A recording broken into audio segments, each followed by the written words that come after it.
भक्ति मार्ग में चलने वाले साधकों के लिए ये अत्यंत आवश्यक है कि वे भक्ति की मर्यादाओं को समझें और उनका पालन करें। रामपाल दास मंत्र भक्ति मर्यादा सतनाम प्राप्ति के लिए तथा प्राप्त करने के बाद आवश्यक नियम बताए गए हैं, जिनमें से एक भी नियम खंड नहीं करना है। यदि निम्न नियमों का पालन नहीं कर सकते तो सतनाम ना लें। उपदेश प्राप्त पुण्य आत्माएं परमात्मा के मार्ग पर चलती हैं। वे परमात्मा प्राप्त करने के लिए यात्रा प्रारंभ करती हैं। संतों ने समझाया है कि भक्ति की ये यात्रा बिल्कुल उसी प्रकार है जैसे कोई यात्री लंबी यात्रा पर निकलता है। यात्री बहुत ही कम सामान लेकर यात्रा करता है, अधिक भार उठाकर यात्रा करना संभव नहीं होता। ठीक उसी प्रकार सांसारिक परंपराएं व्यर्थ का भार हैं, जो भक्ति मार्ग में यात्रा करने में बाधक बनती हैं। इसलिए इस भार से मुक्त होने के लिए निम्न नियमों का पालन करना अनिवार्य है। नियम नंबर 1, किसी के पैर नहीं छूने और ना ही दूसरे को छूने देना है। यदि अचानक या मना करने पर भी कोई पैर छू लेता है तो उस स्थिति में नामखंड नहीं होता। आपने किसी को बद्दुआ या आशीर्वाद नहीं देना है और ना ही इच्छा करके किसी से आशीर्वाद लेना है। यदि कोई आपके सिर पर आशीर्वाद के लिए हाथ रखता है तो आपने मना करना है। फिर भी कोई हाथ रख देता है तो आपका उपदेश सुरक्षित है, परंतु आपने आशीर्वाद या बद्दुआ बिल्कुल नहीं देनी है, क्योंकि आशीर्वाद देने से आपकी भक्ति कमाई क्षीण हो जाती है। जैसे एक पहिए की ट्यूब से दूसरे पहिए की ट्यूब में हवा डालने से आपकी गाड़ी खड़ी हो जाएगी, आपको हानि हो जाएगी। एक उपदेशी बहन ने अपने अनुपदेशी भाई को स्वस्थ होने का आशीर्वाद दे दिया। भाई तो स्वस्थ हो गया, परंतु बहन इतनी अस्वस्थ हुई कि 1 महीना अस्पताल में रही। पुनः उपदेश लिया और अपनी गलती की क्षमा याचना करने पर ही वे स्वस्थ हो पाईं। इसलिए सर्वस्व प्रार्थना है कि ये गलती ना करें। इसी प्रकार अन्य नियमों के खंड करने से आपकी राम नाम की गाड़ी में पंक्चर हो जाएगा और वे रुक जाएगी, अर्थात आपको हानि होगी। पूर्व समय में सती प्रथा एक परंपरा थी। जिस किसी का पति मर जाता था तो उसकी स्त्री को भी उसी मृत पति के साथ जिंदा चलाया जाता था। ये एक महाजालिम कर्म था। उस समय के समाज को यह कुरीति मजबूरी में माननी पड़ती थी। किसी महापुरुष ने संघर्ष करके उस सती प्रथा को बंद कराया। समाज के रूढ़िवादी व्यक्तियों ने बहुत विरोध भी किया, परंतु प्रयास सफल हुआ और आज सभी बहनें सुखी हैं। इसी प्रकार कई परंपराएं मानव समाज पर भार हैं। इन्हें समाप्त करने से ही मनुष्य भार मुक्त होकर भक्ति मार्ग पर आसानी से चल सकता है। नियम नंबर 2, टीवी, कंप्यूटर तथा मोबाइल में फिल्म, सीरियल, मैच, कार्टून देखना तथा मोबाइल में वीडियो गेम आदि नहीं खेलना है। नियम नंबर 3, किसी को दान यानी बिना सिला कपड़ा आदि नहीं देना है। किसी धार्मिक स्थल के लिए पैसे नहीं देने हैं और न ही उनके भंडारे में जाना है।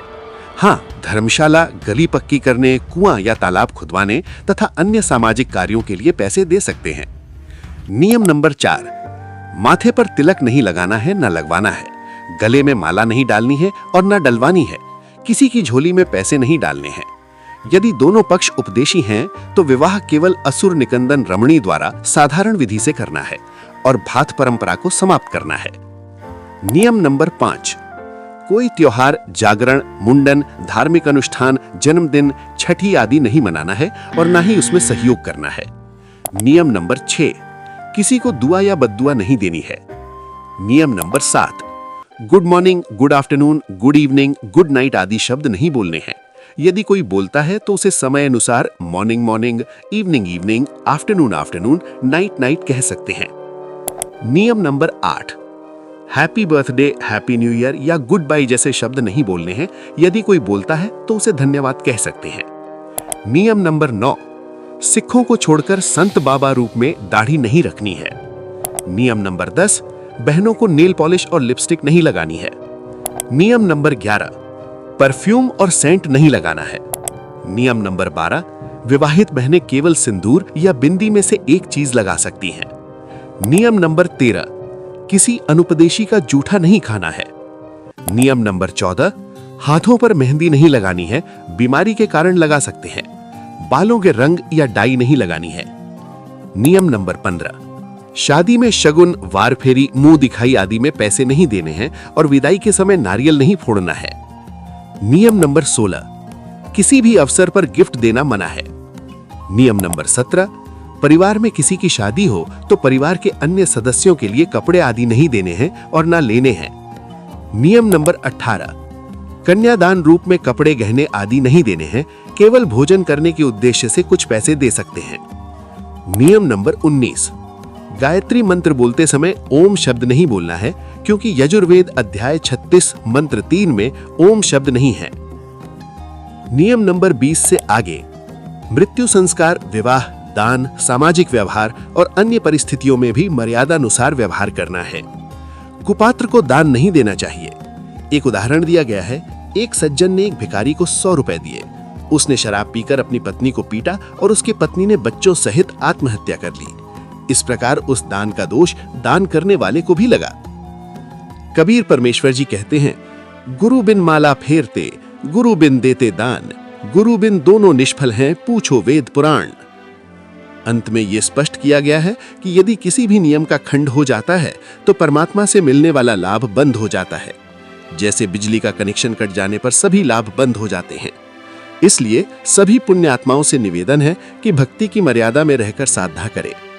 जो सात्विक नियमों का पालन करते हुए परमेश्वर कबीर जी की भक्ति करते हैं, उन्हें सतलोक में सर्व सुख प्राप्त होते हैं, जहां न वृद्धावस्था है और न मृत्यु।